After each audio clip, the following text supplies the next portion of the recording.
Hello and welcome to Silence, a podcast that gives women in science, technology, engineering and maths, or STEM, an opportunity to share honestly and openly about what it's really like working in these typically male-dominated subjects.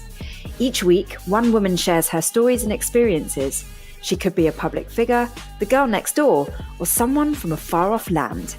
The point is she'll be deliberately kept anonymous and disguised to ensure that we're not distracted by the details of her achievements, her labels, or what she looks like. I'm Dr. Shanice O'Mara, also a woman in STEM. I studied mechanical engineering and ended up as a television broadcaster. I've worked on and reported on some cutting-edge technology and innovation over the years, and through my television work, I've met some incredible women from a diverse range of STEM fields. And you know what? I've been more amazed about what I've learned from these women when the cameras have been turned off and they're just being themselves. These women have amazingly impressive CVs, but most importantly, they're human, just like the rest of us. And it's that off-air honesty that I would like to share with you through Silence. This week, my guest is in the field of architecture. Hi. Hi, and thanks for having me on your podcast. Thank you so much for being willing to participate in something that is anonymous. When I first told you about it being anonymous, how did you feel about that?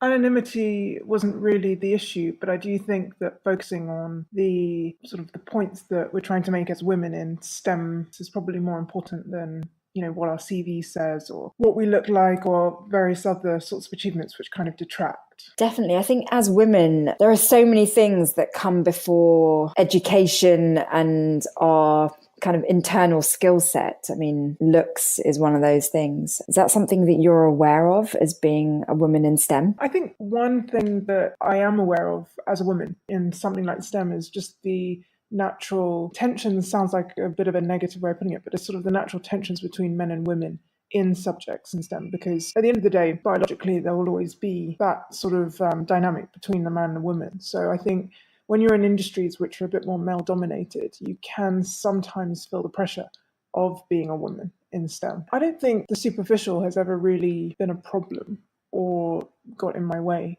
as such. So let's go back to the beginning. You're in architecture, and to be honest, I'm not really sure exactly what an architect does. Can you explain in a nutshell what your day job is like? It's actually quite hard to explain it in a nutshell because it's quite a diverse subject. So for me, in my day job, I spend a lot of my time sort of conceptualizing and realizing on a visual basis ideas.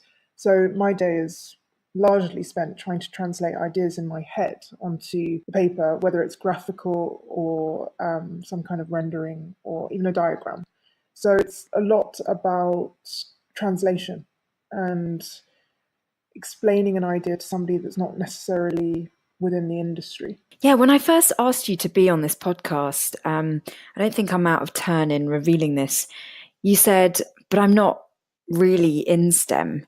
But surely architecture does use a lot of technology, especially these days. I think my industry is hugely driven by technology, and actually where we are in architecture today is quite an interesting point in history, because there's a massive debate happening at the moment about some technological software which basically draws the building for you, and it's sort of largely about formulae and inputting numbers. It's a kind of more of a number crunching exercise, and there are people in the camp where they're for this kind of thing, and then there are others like me that feel that architecture should still have that sort of human touch, and it's not just about generating forms using computers. It's actually about understanding people and drawing with your hands, making with your hands, and sort of having, as I said, more of a human element to it. Do I detect a certain level of dismay that you might be in a STEM field? Is that what you signed up for when you started studying architecture?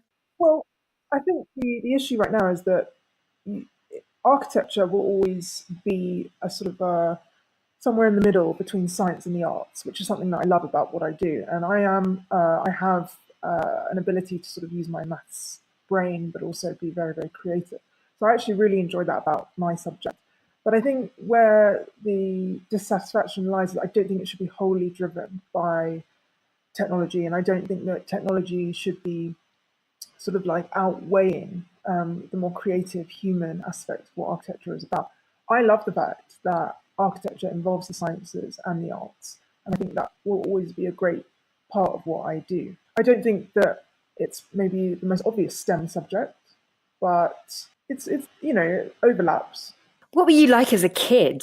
Was it obvious that you'd end up in architecture? It's interesting because I think I always had this word architect in my head. I think it comes from my dad. He is actually within the industry, but from a more science sort of point of view. And there's this word architect sort of came about, and it was something that I liked the sound of. I don't think I really knew what it meant until sort of I got a bit older, talked to career advisors, and then it seemed to match the sort of things that I was good at, which was arts and maths and being quite creative. It started off as a word. It evolved into a subject which I could sort of relate to and feel that I could be good at. And then it just sort of went from there. The more I learned about architecture, the more I realized that it was something that could be something I could really enjoy, basically. I relate to that. When I was a kid, I was like totally into Lego and I was always taking my toys apart to figure out how they functioned. Were there any clues in your childhood which suggested that this career as an architect was really the one for you? Clues. The thing with architecture is that I think you can come at it from all walks of life. I don't think you have to necessarily be good at any one thing in order to become an architect. It's a very sort of humanitarian, if you like, subject. It's all about people. And I think for me, it was just this understanding that I enjoyed certain subjects in maths, like geometry. That was where my strengths were. But also, on the weekends or after school, I would spend a lot of my time just sort of making things. And I think it's that natural desire to just create and realize something and have an idea in your head, but then actually turn it into something physical. I think that for me was where it became obvious that something like architecture could be a really, really great fit. What's your environment like, your working environment? Like, is it very male dominated? What are the statistics? Do you know? Well, I've actually just had a look at the latest statistics, and it's actually 21% of the industry within the UK is female. This is for architects specifically. So that's quite a high percentage, because when I was studying architecture, it wasn't actually that high. So it's on the increase, which is great. For me, when I was studying and even working all through my career so far, I've never really noticed a massive sort of gender issue or gap or anything like that. It's always been quite a balanced environment, but I think that might have a lot to do with the fact that architecture and all the things that surround architecture are quite multidisciplinary. So we have a lot of graphic designers and interior designers and engineers and various other sort of specialists and consultants working alongside us. And I think that sort of helps with the balance. Okay, so you don't feel as a woman in STEM sort of outnumbered then? I've not felt outnumbered up to this point. I would say that men tend to dominate the sort of more senior roles. But I think that's, for other issues, largely to do with the natural sort of cycle of a woman's life, going away to have kids, or, sort of pursue more of a family life. That's really interesting, because some STEM fields seem to be more sort of woman-friendly than others. Would you say that architecture is encouraging of women? Does it give them a fair chance to do as many sort of female-oriented things as possible? With architecture, it's a long haul. It's a long haul course. It's a long haul in order to get sort of somewhere within the industry. In fact, they say that you're sort of peaking in architecture in your 40s and 50s. So there's quite a long span of time before you actually get somewhere and become somebody in the field. And so I think from that respect, it's actually a little bit difficult for women to commit to something like architecture. But having said that, on the flip side, it really depends how you practice the subject. So you might actually go off and start your own company, for example, or you might decide to focus your attentions more on interiors, which is slightly less demanding than full architecture. So I think that there are ways within the industry where you can have a more balanced lifestyle. I don't really think that that's possible in the commercial sector. So if you're working for a big company and you're trying to climb up some corporate ladder, as with any industry, you have to commit. You have to make compromises with other things you want to do in order to get to those higher roles. And I think that's the reason why possibly you see less women in those roles, because it's a huge compromise to get there, and it generally means perhaps not having a family, or if you do have a family, then you don't perhaps have a lot of time to dedicate to your family. So what's been your journey to get to the point at which you're at with your career? Well, I sort of did things quite by the book. At A level, I studied subjects which, well, it was maths, physics, design technology, and French. So, three of the subjects quite obviously good for something like architecture. Went to university with those subjects, went to architecture school and did it all the way through, and then came out and went straight into practice. So, you know, my career so far has been pretty standard in terms of how an architect progresses through the industry. But now I'm actually running my own practice, and I think that that's slightly different because a lot of people tend to choose to stay within the realms of employment within this industry. There's a lot of competition out there, and running a practice is not necessarily the easiest way to do it. What made you decide to become independent? I think it is that desire to have a bit of flexibility in my life. Working within practice, the hours are long and they will always be very long, and the pay is very low. It's not that you cannot earn a lot of money doing this sort of job. It's more that if you're within the commercial world, you're quite limited. There are a lot of architects out there, and there are a lot of architects looking for jobs, men and women. So it's a very saturated market. And I think that for me, a combination of the fact that I enjoy leading from the front. So I like to be the one delegating to teams. I like to be sort of the one in control. But it was also that additional desire to have flexibility in life, the ability to earn more money and support myself more independently. It comes with its stresses. It's an even bigger commitment than working for a company. And I would say that for now, there's really no scope to, for example, start a family, because starting a company takes up all of my time. But later on, if I gain momentum and things are going well, I think there'll be a massive scope to have a more balanced lifestyle, more of a balance than you possibly would have you're employed. What's it like being a woman in such a saturated industry? I don't really see it as being a woman or being a man. I don't notice the gender issue. I think it's neither here nor there, really, within my industry. It's challenging for both men and women. So you don't feel disadvantaged in any way for being female then? I think there'll always be a slight disadvantage to any woman in a male-dominated industry because, again, it's going back to that thing I was talking about previously about the tensions between men and women. A key example would be just not really being able to go and grab a beer with your boss on a Friday night, which is something that probably your male counterpart could probably do quite easily. And then you have your conversations, you get friendly, and it's easier for your boss to understand who you are and to be more on your team when it comes to promotions or raises and things like that. I think for a woman, unless you have female bosses, it's quite difficult to have that personal relationship with the seniors above you, and therefore to have them understand your needs. And I think so far in industry, it's always been a bit of a challenge trying to get those raises or get the promotions, because my bosses don't really know that much about me, because there's that inability to really connect.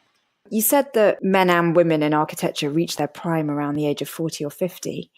That isn't really compatible with our biological clocks. So should it be a given that if you go into something like architecture and you're really trying to work your way up the career ladder in the conventional way, that you should just take the option of having a family off the table? No, I don't think it's that extreme. I think that it's compromise. So, for example, and you're in your 30s and you're sort of well on your way in architecture, and you decide, okay, I do, want to have children, I want to get married, then it might just be that you need to take your foot off the pedal a little bit within industry, which might mean that you won't get the raise or the promotion as quickly as, for example, a male counterpart that doesn't necessarily need to take their foot off the pedal and they are still able to have kids and start families. I don't think you would have to deny yourself these things, but I do think that it's very difficult to have it all.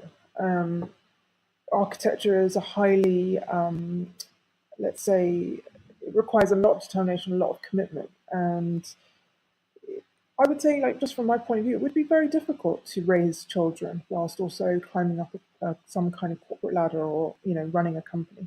Unless, of course, if you had some help, which, in various parts of the world, that's a very feasible option. Do you think this concept of having it all is an architectural issue or just generally an issue for women that want to work?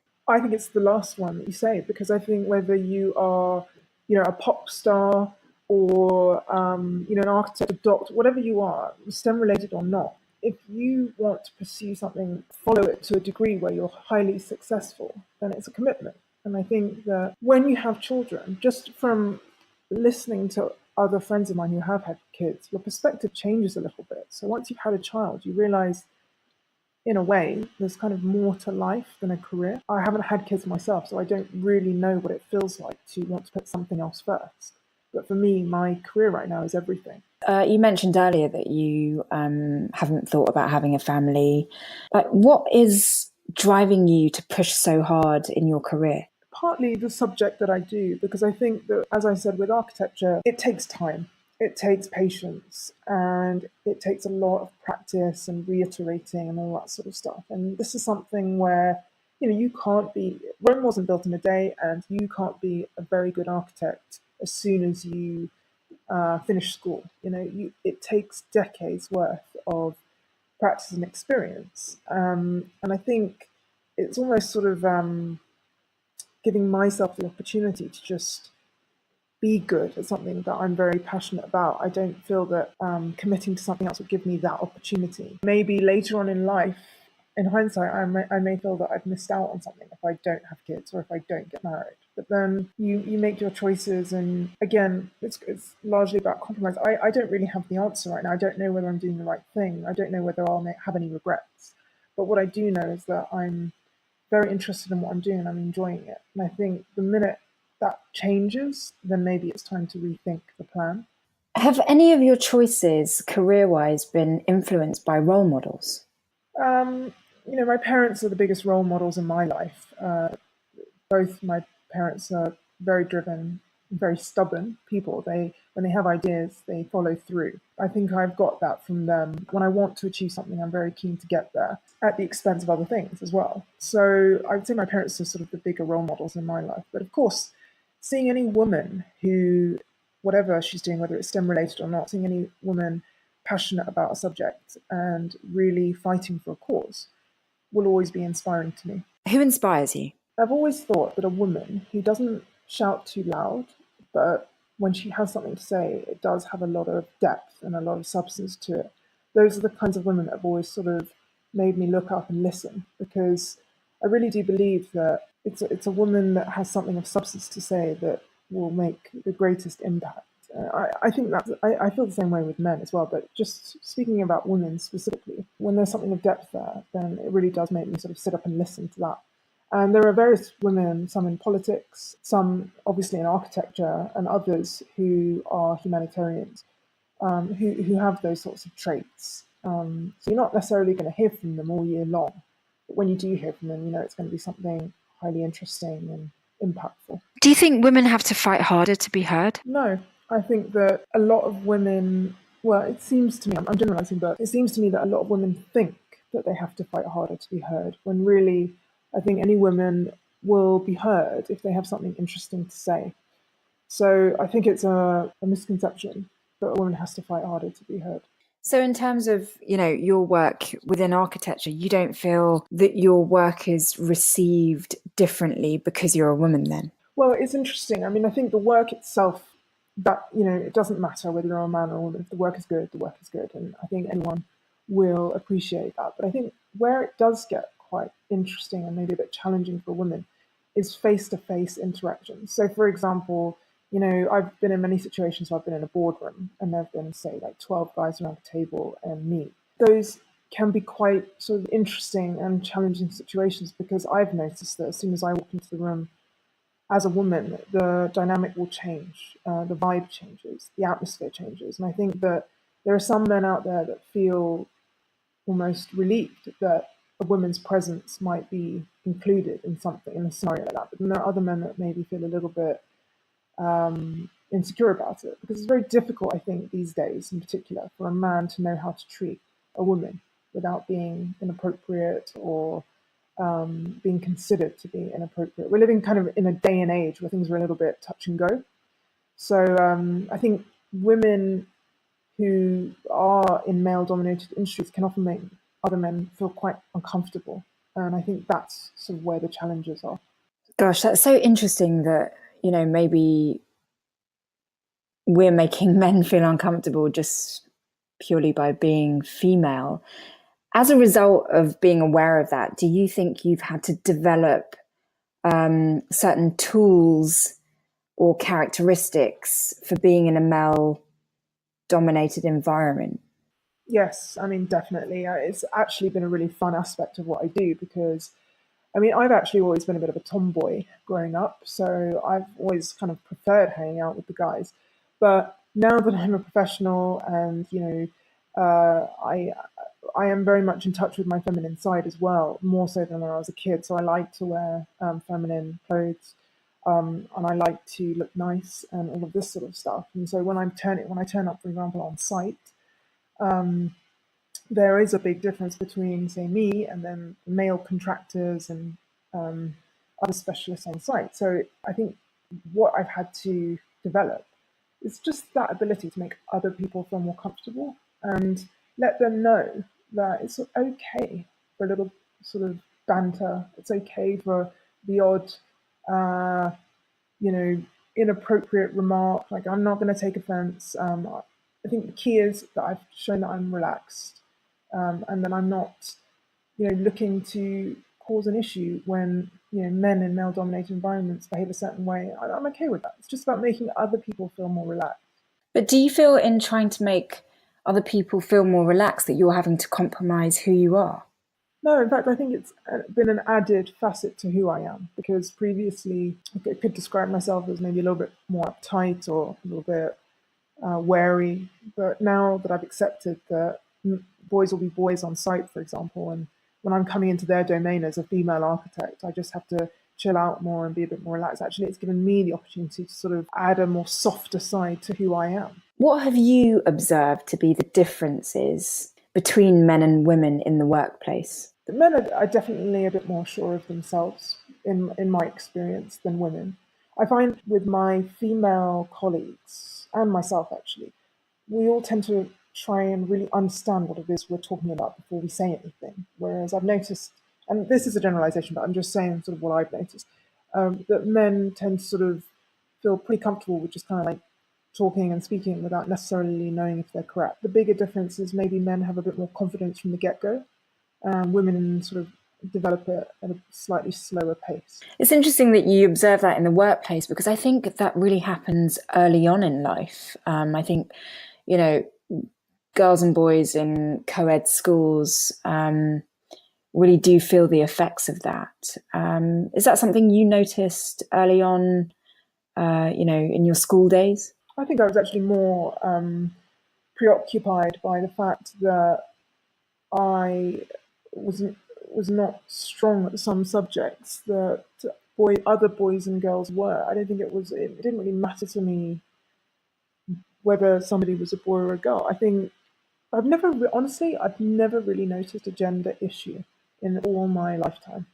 Maybe I've been lucky, but I have felt just as disadvantaged by or insecure by women as I have by men. So, what do you think the root of the insecurity is then? Well, growing up was very different to now. So growing up was just, obviously, feeling your way through your kidhood and then puberty. I mean, it was obviously always going to be a bit of a tough time. But now the insecurities just lie in wanting to be the best one can be. So I recently was at an award ceremony for a project, and we had to give sort of little speeches about our projects, and it was the male architects that just seemed a lot more extrovert, and in comparison, I was quite shy. Um, Even though I had a successful project and I had nothing really to be shy about. Not really sure what that's about. It could just be simply that I know that I've still got a long way to go in my industry. I'm sort of mid-30s. I'm aware that life of an architect gets you reach your prime much later. So I've still got a lot of learning to do, and maybe that's where the lack of confidence is. Do you think women put a lot of pressure on themselves to achieve beyond what's humanly possible? I don't know. I mean, I think that would be a generalization. because I also know women who aspire to become good wives and good mums. And I think that in itself is a career, but it's not necessarily going to take you to the moon and back, you know. So it's a tricky one. I think we are living in a sort of a day and age where women can basically do everything now men can do. I don't actually think that that's been going for a very long time. I think it's almost quite recent, because it's only within the last, say, I don't know, 50 to 100 years that women have really been able to take their careers very seriously and be very driven and ambitious. I don't think we're trying to achieve the impossible, but I think we are. There are many of us that are obviously trying to stretch our legs and really go and achieve something. And how much of that involves confidence, in your opinion? I mean, confidence grows. For me, especially, I feel like confidence has been something that's really evolved and is still evolving. I wasn't a very confident child. I would say now I'm probably my most confident that I've ever been, but I feel like I've still got a long way to go. Why were you not a confident child? I just, it was part of who I was. I didn't.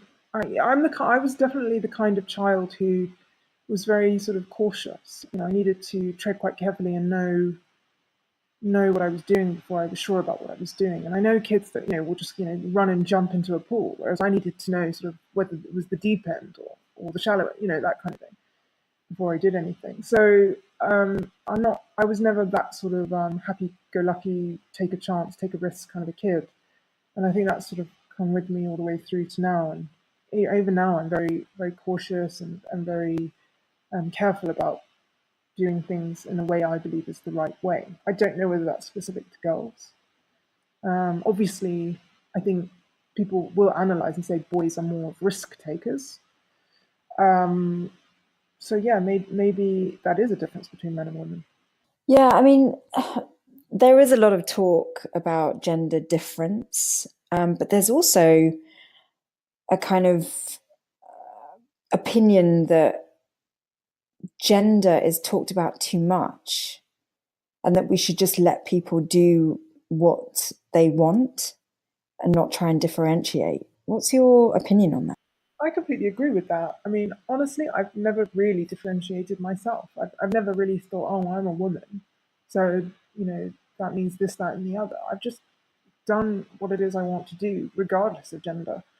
And I think the only time I ever really noticed gender was playing sports. And I was a very sporty kid, and I'm still sporty now. But I think that's the only time I've ever really recognised that I'm a woman, because as a woman, you can't necessarily run as fast as a man, and you can't necessarily throw as far. And I think that does sort of like put things into a slight perspective, but it's all physical. Most of what we do in life is actually more of a mental process.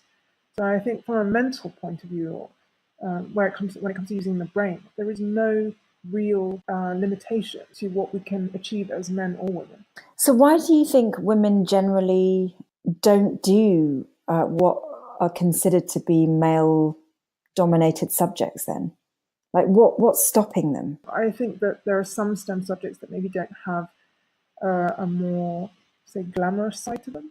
And I think women tend to be more attracted, and again, this is a generalization, but I think that women tend to be attracted to careers where you're not necessarily in your steel toe cap boots and hard hat, or locked up in a lab or in a field, taking a sample or something. So again, massive generalization, but it could have something to do with the way STEM subjects are practiced.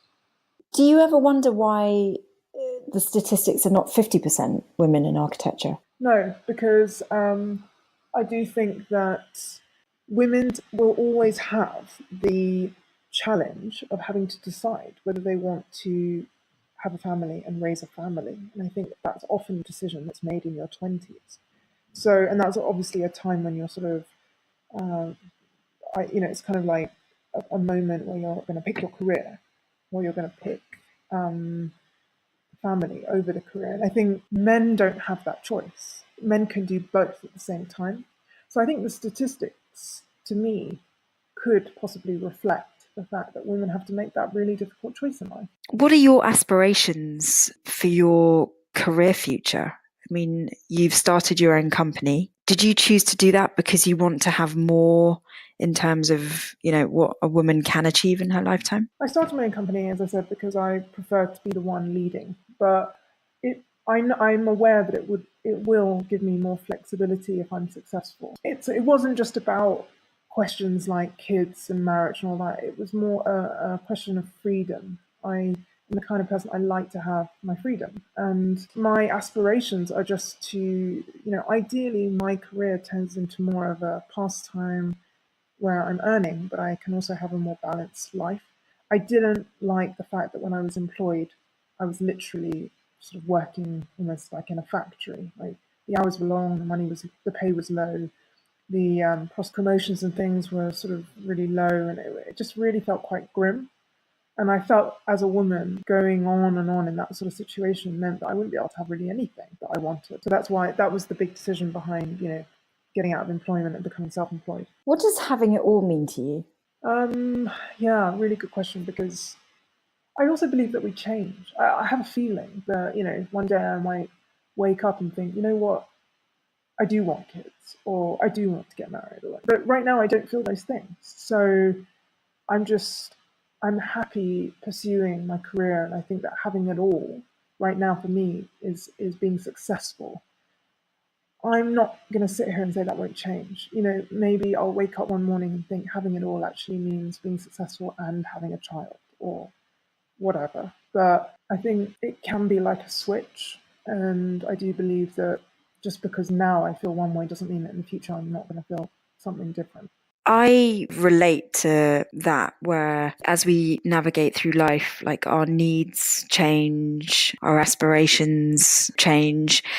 So how are you dealing with that, considering that our biological clock does not change? I mean, in a way, it's the one burden I think I carry with me, because I'm obviously aware that, the older a woman gets, the less scope there is for her to have a family and that sort of thing. And I think that it's a real sort of pain, really, because it's like, on the one hand, you want to be a successful career woman, but on the other hand, biologically, you've only got a certain window in which to actually become a mother. And I think that it's almost like a little bit of a curveball, but at the same time, we can't change it. So for me, I don't really have the answer. For me, what feels right is to pursue my career. Whether or not I can fit in all the other stuff remains to be seen.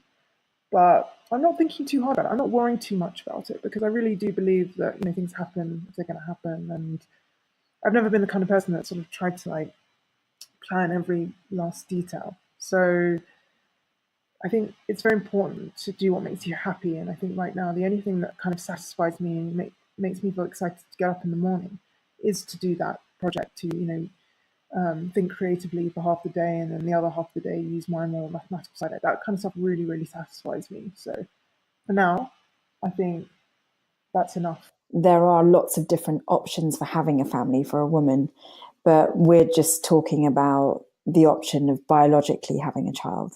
I just find it a very interesting dilemma that we're in today, because even though we have technological options in terms of egg freezing and things like that, when you are pursuing a dream career, as you sound like you're doing, often our bandwidth is taken up with really wanting to be successful at that job. And so other things get pushed to one side. Have you experienced that then? I mean, it hasn't been a conscious pushing to one side. It's been more of a focus, such a deep focus on something that naturally other things have sort of gone on the back burner. But I don't think I ever sat down and thought, okay, I want to pursue a career in architecture, so I'm going to have to put kids and marriage and things like that on hold. By the way, that's not to say, obviously, if you're an artist, there's still room, getting married is not a big deal. It's the kids thing. But like for me, it was never really sort of such a conscious choice. It was more just, I've been pursuing my career and pursuing, and almost just like, everything else has kind of just gone into the background. So who knows whether that will be something that I feel a bit sad about later. I'm not sure yet. So with everything that you have done up to this time, career-wise, what advice would you give to anyone considering a career in STEM or even specifically a career in architecture? For architecture, I think it's a fantastic subject if you really do feel that you can use both sides of your brain. I think that architecture generally is a mix of the sciences and the arts, and I think it's a very special mix. And I would highly recommend it to anyone that feels that maybe a STEM subject which is very sciencey maybe won't necessarily satisfy and they need something a bit more creative. But architecture does actually have that side to it. As a career, whether you're employed or self-employed, it is a nice, it is a sort of a very engaging and satisfying industry to be in because there are so many facets to it. It's quite physical in terms of getting on site, but it's also quite sort of focused when you're actually working on a drawing, and you can almost shut off from the world. So it's really kind of versatile in that sense. But again, the hours can be long. The pay is typically very low. I don't think it's something you would choose if you want to be, gazillionaire. But I mean, in terms of literally looking back on your life, what have been the highlights of your career? And, if someone was to say to you now, they're young and they're just embarking on, choosing subjects at school because they want to be like you one day, what would you tell them that you would have wanted to hear when you were in their shoes? Well, I don't know what I would have wanted to hear, but what I can say about architecture, and this is really very honest about what I do, is that it just gets better and better as every day passes. Honestly, I can say that from the bottom of my heart. It's a subject which starts off really tough, and then the more you pursue it, the more you do it, it just gets better and better. And I think that a lot of people, because of how tough it is, in the beginning, they quit or they jump ship, whatever. But if you do stick with it and you just fight through the tough times and you kind of pursue it, I can guarantee you that it just gets really very interesting. And the more you do it, the more interesting it gets. So I would say, when you say what's the highlights of your career so far, I'm saying like the next day is the highlight of my career. It's always about the next day. Yeah, I really encourage anyone, boy or girl, to get into it because it's a lifelong career. It's not a short haul career. Yeah, it's interesting that you kind of highlight the benefits of the struggle. Because I think today we live in a culture where if something's hard, you simply just quit and move on to something that is more in alignment, or just flows more easily. What's your opinion on that approach that some people have? There are some subjects where you do actually have to be very good very quickly. Architecture is not one of those things. Architecture takes practice, it takes experience, it's life experiences, it takes time.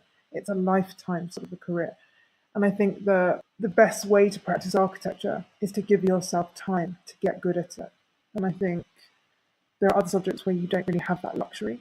Yeah, I just find that really fascinating, actually, because I've never really thought about how patient you do have to be in STEM. And I'm wondering actually whether that patience and kind of that sort of you're in it for the long haul mentality of STEM subjects generally is something that is off-putting to people today, or women today, dare I say that? Like, the science subjects are a long-term game. And I've never actually thought about that until this conversation, which is fantastic. But I wonder if that is something that puts people off. What do you think? I think for me, I didn't realize how much sort of investment that you have to really make into something like architecture to see rewards in a way, because I think nobody really tells you that part. And I think something like architecture is a long-term commitment. You really come into your own and start to be sort of top of your game in maybe your 40s or 50s. And so it really is kind of like, it's you have to put in the time and the effort in order to see yourself get good at basically what you're doing. I'm not sure about other STEM subjects. I imagine it's a similar thing because it's basically honing skills. It's hard being a woman, don't you think? I don't think it's hard. I think there are obviously challenges, but I'm sure there are challenges with any sort of industry out there. I think STEM requires a commitment, and it also requires an interest. It's never going to be a job where you sort of turn up, you sort of detach, and then you go home and you focus on the family. I think STEM subjects are really sort of they become quite ingrained in you, and you think about it day and night, and it becomes more of a lifestyle than just a job. So I think on that sort of side of it, it's a challenge. I don't think it's something you can ever really put down. Maybe what you're getting at is this idea of having kids and raising kids and things like that. But I think like something that's becoming clearer to me as I grow older in architecture is that you have you know, your very busy months, your very not busy months, and that happens in a year as well. So you have years where you're sort of like full throttle, and then other years where you're not so sort of intense in what you're doing. And maybe it's just about being smart about sort of using that time wisely. If you've got a period of time which is a bit quieter, then that would be an opportunity to focus your attention maybe on other things. So it's kind of just like a balance, and everything's always a compromise in life anyway. But I don't think that if you're in a certain subject, you necessarily have to deny yourself anything. But it's maybe a little bit about being smarter. For example, I was actually just having a conversation with a girlfriend about how I know some women that they choose to go off and have a baby and use that time to maybe hone certain skills which they can do at home when they've got the time off and they're not sort of really bogged down with a job. And I think that's quite a smart way to sort of deal with life. Okay, if you're gonna take some time off to have a kid, then maybe there is something productive you can do with that time as well that's going to make you an even better professional, whatever it is you're doing. What would you say you bring to the table as a female? It's always going to be essential to have men and women around a table when you're dealing with a subject that is so much about people. You can't just have one sex being able to understand the way humanity sort of operates. I think you essentially have to have both men and women at that table. But in terms of sort of on a more practical level, I think women certainly bring a softer element to a boardroom. It's that ability to identify, I think they call it EQ. I think what women do and what women can do is they can really identify with people's feelings, the more sentimental side of things. So I think it's essential for women to be around a board table, particularly in architecture, when it is ultimately about the way people live, the way people feel, and improving people's lives. In talking to women, emotions and conversation about emotions has come up. Do you think we handle emotions differently? And if you do, how does that affect the workplace? From day one, I've always been a highly sensitive, emotional character. Well, it has its pros and cons, and it's something that I'm very, very aware of. Become more and more aware of it because I'm in quite a male-dominated industry, and there isn't really scope to let that stuff get in the way. Because at the end of the day, I mean, what this is it is business. Anything we do which revolves around earning money is business. So, although, as I was just saying, there's a human aspect, you have to understand people and all that sort of stuff. Essentially, boardrooms and meeting like it's business, and I think there has to be a part of you that understands that there will be some instances where emotion is very important, and some contexts where there's just really not room for it, and it's not going to help you. And I think it's just being able to identify when it's relevant and when it's not relevant. And for someone like me who's very sensitive, very emotional, I do find it quite difficult to kind of detach from my emotions in scenarios where I am having to sort of put my business hat on. I don't, turn into a robot by any means, but I do have to hold myself back from getting too emotionally charged about something, or it doesn't help in a situation sometimes to be, for example, aggressive or dramatic or upset, because it's not going to sort of progress any kind of conversation. I have heard women really having to put a lot of effort into their emotional manageability. And on the one hand, I think it's endearing because, women do try to kind of toughen up in the workplace in order to be taken seriously. But at the same time, it's that kind of femininity, I think, is really valuable in STEM subjects, particularly in architecture, which is, more of a creative field. as well as technical. So I just think I think women should be allowed to display their emotional side within STEM, but in my experience anyway, they've really tried to ignore it, which I think is a real loss. What are your views on that? I think managing and it's being smart about when it's useful and when it's not useful.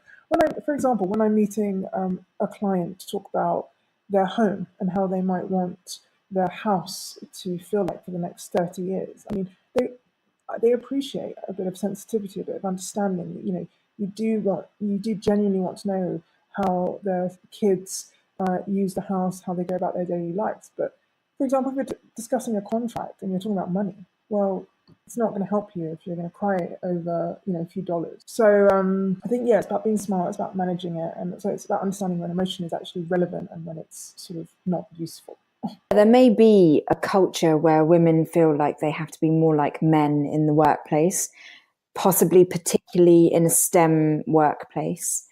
What do you think it's going to take for women to just be themselves? I think, in my experience of the workplace, I thought that it showed that I was human. Even though there were certain situations where it just really didn't help me, I thought it still, at the end of the day, showed that I was still just human. And I think that that is a very important quality in anyone, because we are all just human and we do hurt and we do feel sad. And, it's something that, other people can identify with as well. And it's important. I think it's important to express it, but I think my experience has kind of shown me that there are just some instances where it just doesn't necessarily help you. And so it would be better in those instances to manage it a little bit better. Do you feel where you are in your career today that you would have benefited from more female peers? I've had both female and male peers. Honestly, I wouldn't say that there's been a difference between the sexes. It's just whether somebody's inspirational or not hasn't really kind of depended on whether they're male or female. But for me, I've never seen it as a competition. I mean, the only competition has always ever been with myself. And I think that it hasn't really bothered me whether there have been men or women around me. I think that I don't think it's necessarily healthy to see a competition between the genders because, as I said, I think we all bring something great to the table. And if anything, we're on the same team, we're on the same side. But what we do need to focus our attentions on is how best to work together to kind of like optimize what we get from each other. And I mean, competition can be healthy, but I don't think it should be between the sexes. And that's really encouraging because there seems to be a movement towards doing what it is you want to do. And in talking to you, I do feel a strong sense of you always following what you wanted to do. And as you said earlier, even if you find it tough, it's worth pursuing because from the sounds of it, you haven't always found it easy, but you've certainly always found it worthwhile. I really enjoy it. But that's just me. I mean, I think the greatest thing about being a woman is that you do actually get to have a taste of both worlds. Like you can be very much in a male world.